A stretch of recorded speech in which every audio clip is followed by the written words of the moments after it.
Did you find that that feeling of I'm not good enough, did it decrease as you progressed through the Marines? And was there like a sort of metamorphic change almost, or do you still have it now?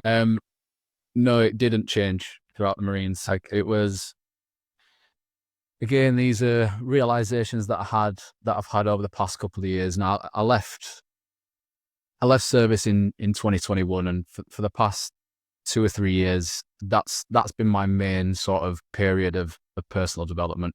The sort of 18 months to 2 years after leaving was when I had a huge identity crisis, trying to figure out who the hell I was, what I wanted. I put so much of my identity around being a Royal Marine that as soon as that was taken away from me, I had no idea who I was. And I remember, so I passed out of training at the start of 2018.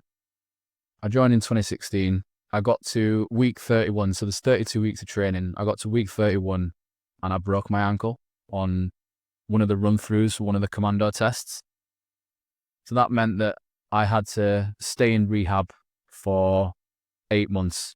So I was in training for twice as long as I should have been. So I had to do 8 months in rehab and then rejoin another troop to do the last sort of 5 weeks of training. So there's been such a build-up over the past, I don't know, almost 10 years of me first having interest in joining the Corps and then actually joining the Corps. And I remember that, so the last commando test is a 30-mile march across Dartmoor. You've got 8 hours, you're wearing your fighting kit. And at the end of it, you get given your green beret and you get on the coach back to camp. And I remember sitting on the coach and I sat down and I looked and I had this green beret in my hand. I thought, this is what I've wanted for the past decade.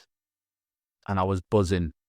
But 30 seconds later, I remember thinking, all right, what next? And so straight away, there was never a moment of not really appreciating all the work that I put in. Straight away, it was okay, well, what next? And I'm sort of looking forward. And even though I'd done everything that I set out to do, straight away, well, what if I get to a unit and I'm not good enough? I've passed training and I won an award in training called the King's Badge, which is for the best all-round Marine in each troop. And there was 50 of us who passed out in my troop, and I was fortunate enough to get this award.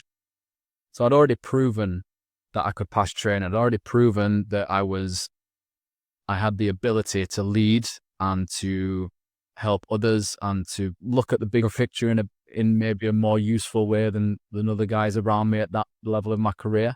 But still, imposter syndrome, feeling, but what if I get to unit and I get sussed out? What if someone realizes that I'm not good? And then I would do another career course and I came top of another career course. But then even though I came top, I was like, well, no, like this isn't enough. Maybe there's something else. I need to do this to prove that I'm good at this job. So it was just the goalpost was just shifting. It was just constantly moving. And it was like, okay, well, if I do this, then I'll feel good enough. If I do this, I'll feel good enough. And I feel like that's the cycle. It's a long-winded way of answering that question, but I feel like that's the cycle that a lot of men are stuck in. And it's, okay, well, it's the next thing. Maybe it's this job. Maybe it's this relationship. Maybe it's this pay rise. Maybe I'll get this car and I'll start to feel better. And it's that constant chasing of the external that just keeps us stuck in that cycle. And it's only really over the past 12 months that I've really detached from the need for that external validation. And I've had to create my sense of self-worth through character and values and how I show up for other people rather than what I can achieve and what I can possess and what other people think of me, if that makes sense.